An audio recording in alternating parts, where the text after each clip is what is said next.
Hey, y'all want to hear what nervous laughter sounds like? They're not doing enough to honor him or whatever. I don't know that you can say, I mean, you can say, oh, that means they don't have guns on them, but that would be quite a stretch.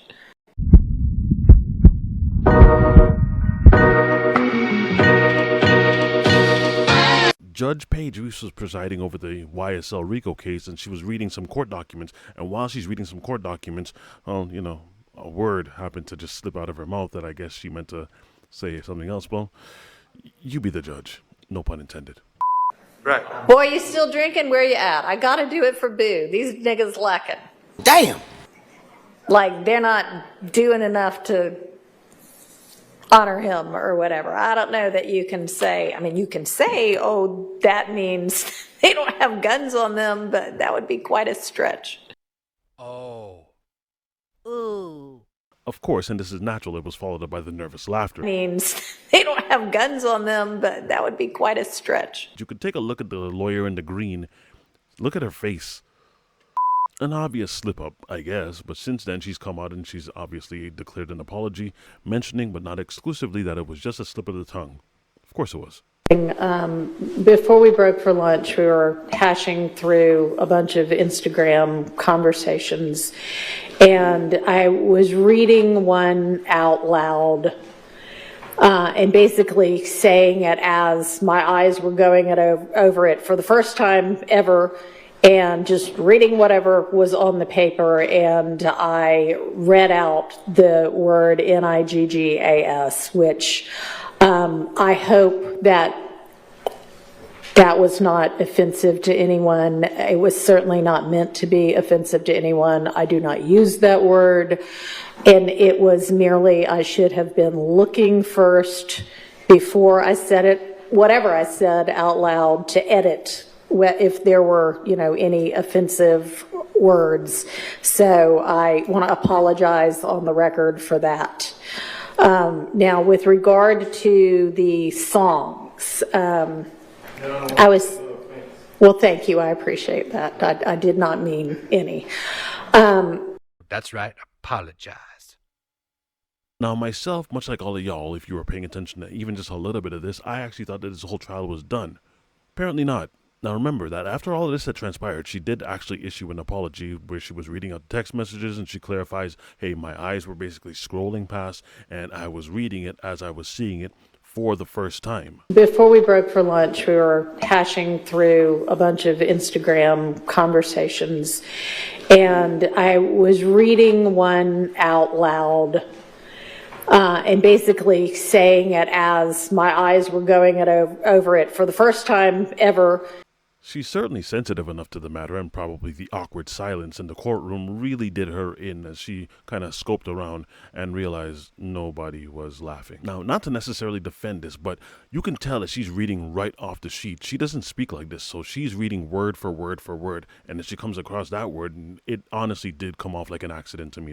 Right. Boy, you still drinking? Where you at? I gotta do it for Boo. These niggas lacking. And on top of that, she caught herself immediately when she said it and issued an apology that exact same moment when they came back from break. So that I kind of get. What happens next? I can't speak to that, but in all honesty, it did actually look like an accident. Not necessarily a Freudian slip of the tongue. Which brings us to Michelle Beadle. Michael Porter Jr. recently said, I don't like this, that if the Nuggets don't win this, That was a good one. don't try to get me on that. A Freudian slip is an unintentional error regarded as revealing subconscious or internal feelings. Kind of like how people say that what you do in the dark will manifest itself in the light, right? So, if you do something in private, at some point, it might slip out in your public life. If you say things in private, at some point, it might slip out in your public life. So, hence why when people sometimes let words like the N-word slip out, they're usually regarded as more than likely they're saying this type of stuff or using this kind of lingo in their own private life. Hence, Freudian slip. Normally, if you say it around like one or two people, they tend to let things just kind of slide, right? Because those are public, but it's not so bad. What about when you're on the airwaves? Lou Williams and Chandler Parsons called Run It Back. This is promoted by FanDuel. And while she was doing the show, she was talking about the Denver Nuggets and making a comment that Michael Porter Jr. had made, and, it slipped out. But y'all tell me what you think.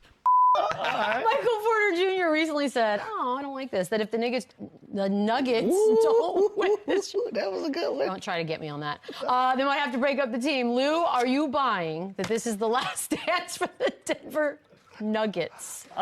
Yeah, I'm buying it. Nuggets. I'm buying it. Beadle, you're going to be in trouble today. That's not fair. It's not even a thing. It's not even a word. Sounded like it. You would love that. Listen, anyways, I'm buying it. All good things come to an end. I don't like hearing it, though. And it feels We didn't like we didn't like hearing hearing that either. We sure did. I'm sweating. It's all right, man. Beadle. You covered in the cloth. I got you. Ain't nobody gonna say nothing. She's good.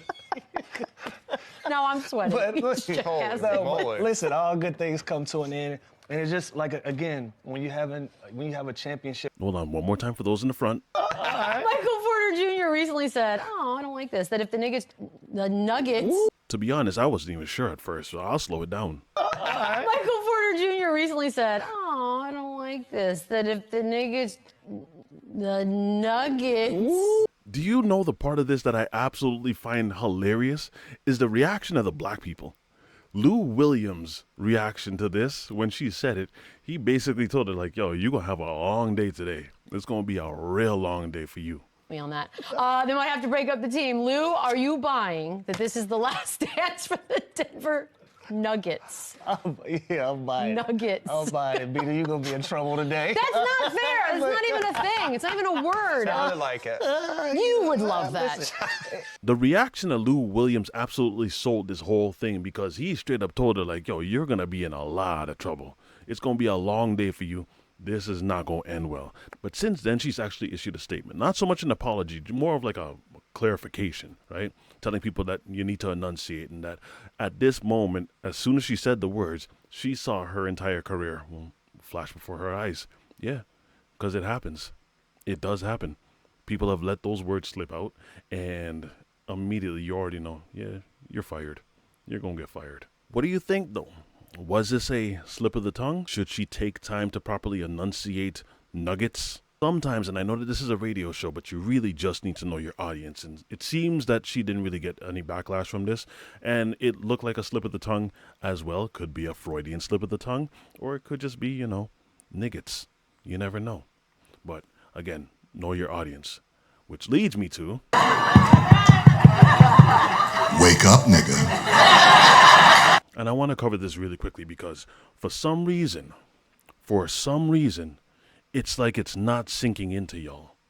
It really isn't. This need and this desire and this longing to be accepted into a group of people that do not want you. Maga family, I was on TikTok live and a fellow Trump supporter said that all he needed was my vote. I'll never be part of the Maga family. And that I'm black, I'll never be accepted, but he just got my vote. What I'm talking about is there was a clip going around of this guy who was basically complaining that Maga is treating him like Maga would treat him. Now, granted, when he posted this, there were some other comments that were all saying, no, this is a outlier. This is, outside of the fray. I beg to differ, young man. I beg to differ. Here's this clip. Check it out. Let me know what it is y'all think. Maga family, I was on TikTok live and a fellow Trump supporter said that all he needed was my vote. I'll never be part of the Maga family. And that I'm black, I'll never be accepted, but he just got my vote. Nah, that's crazy. Like, I love Maga Nation, I love the Maga family, and that breaks my heart that someone would speak to me like that right after the election, that all I was a vote? Nah, I love all you guys, and I know most of you MAGA family members are not racist, and I love you guys, and I'll keep repping MAGA Nation, Trump 2024, but that really broke my heart that some guy would say that. Extremely heartbroken. Know your spaces. Honestly, you could see some of this happening even with people like Myron Gaines, much more famous than this guy, where they want to be in this section that they're not accepted. And it's like this rejection. It's like they get off on rejection. The rejection from this one crowd makes them want to fit in all the more. It's like forbidden fruit. Don't read him nothing, HT. Tell that fucking nigger to go find it himself. Well, Yes, Durham, listen, let's just stick with the Americans for now. And then we got this fucking The British naturalization guy over here. Like, bro, or you're with the standard guy. Yo, you're British, right? Bro, You don't know your fucking. You don't know your. You don't know your fucking. Hold on. Yeah. Hey, Myron, you're in a hostile And I'm not area, scared bro. to have conversation with you guys because I'm not a pussy. Okay, So well, you're gonna have to either kick you're not me gonna out have a. or whatever. You guys got to fucking come correct with some thoughtful fucking All questions. right, Fucking Sturm, I'll amateur. let him back up here. But only fucking radio gets to I'm talk, sorry, right? sir. It's a fucking white space. We know that. I know. They're the fucking rules. No niggers. Myron Gaines has happened to. Sneeko's gone through this. Rob Smith. This has all happened to all of these guys that they try to get into this one section, of which there's many other people within that aspect of the party, if you want to call it that, that are willing to accept them. But it's like this one little fray that they want to like sneak into and want to be one of the boys, I guess. They don't want you. They don't like you. I'm not even just talking about all of Republicans. I'm not even talking about all of Maga. Just this one subsection of Maga. But of course, that's the one that they want. That's the one's attention that they want. And his feelings look so hurt too. MAGA family, I was on TikTok Live, and a fellow Trump supporter said that all he needed was my vote. I'll never be part of the MAGA family. And that I'm black, I'll never be accepted, but he just got my vote. Nah, that's crazy. Like, I love MAGA Nation, I love the MAGA family, and that breaks my heart that someone would speak to me like that. But listen, that's all I got for now on that one. Let me know what it is that you guys think. If you think that these guys need to just wake up and smell the coffee, or no, maybe they're playing 6D chess. They're infiltrating. They're trying to change hearts from the inside. Whatever your thoughts are, leave them in the comment section. If you guys enjoyed this video, don't forget to drop a like, and I will see y'all again on the next one. Be easy, y'all.